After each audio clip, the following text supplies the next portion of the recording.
रियांस recording studio Janakpur Dham Nepal.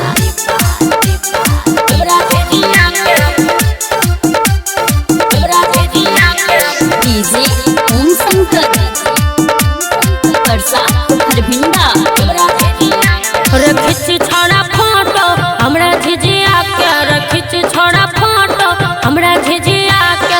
देखा ही में लागत छै सब है से सुपर, रखल छियर छोरा माथवा के ऊपर। मारो हे के पोजो छौरी धके झिझिया के, मारो हे के पोजो छौरी धके झिझिया के। रखिच छोड़ा फोटो हमरा झिझिया के, रखिच छोड़ा फोटो हमरा झिझिया के, रखिच छोड़ा फोटो हमरा झिझिया के, रखिच छोड़ा फोटो हमरा झिझिया के। कृष्ण रे हमरा झिझिया के।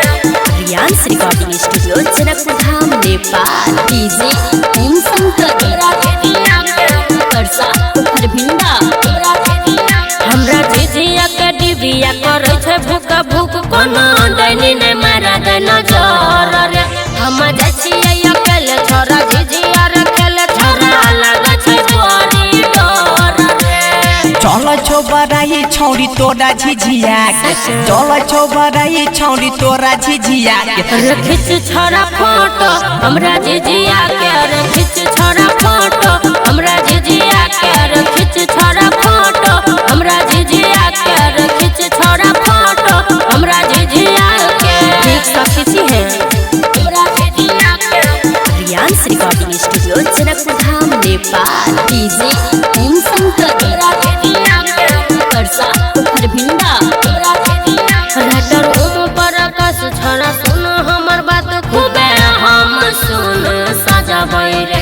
कहो लक्ष्मी राकेश बात बुझे न विशेष, आज झूमी के हम नचबै रे। छौरा मनीषा नाम ले तो झिझिया के, बेकोन मनीषा नाम ले तो झिझिया के। रखिच छोरा फोटो हमरा झिझिया के, रखिच छोरा फोटो हमरा झिझिया के, रखिच छोरा फोटो हमरा झिझिया के, रखिच छोरा फोटो हमरा झिझिया के। मारो हे के पोजो छौरी धके झिझिया के, मारो हे के पोजो छौरी धके झिझिया के। रखिच छोरा फोटो हमरा झिझिया के, रखिच छोरा फोटो हमरा झिझिया के, रखिच छोरा फोटो हमरा झिझिया के, रखिच छोरा फोटो हमरा झिझिया के।